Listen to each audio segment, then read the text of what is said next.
جريمة جديدة تضاف إلى سلسلة الجرائم التي ارتكبها أفراد من الشرطة المصرية في الآونة الأخيرة.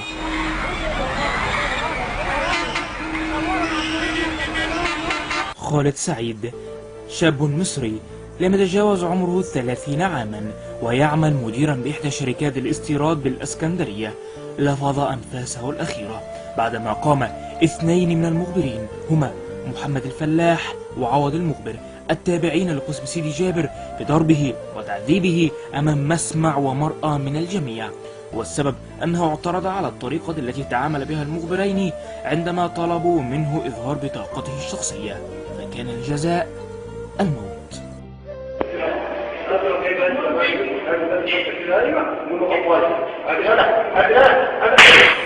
ليست هذه هي الحادثة الأولى التي تشهدها أقسام الشرطة المصرية، وخاصة فإن قسم سيدي جابر قد شهد منذ عام تقريبا جريمة تعد من أبشع الجرائم الإنسانية، حينما قام مخبر يدعى رامي بإشعال النار في مواطن مسن يدعى خليل بأمر من رئيس المباحث، والسبب في ذلك البحث عن ابنه الهارب. يوم 26 رمضان فوجئنا ب2 ضباط، احمد المليسي واحمد عثمان واكتر من 30 امين شرطه ومنهم جرايه. جم خبطوا الباب، كان بيخبط فبابا كان طالع بيفتح، راح حاتفينه بالنار.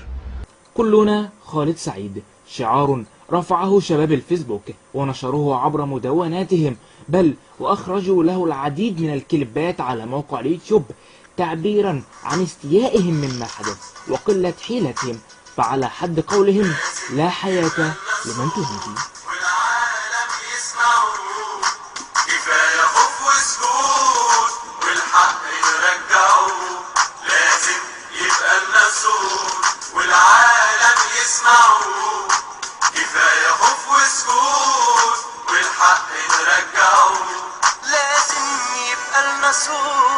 والعالم يسمعوا كفاية خوف وسكوت والحق نرجعوه.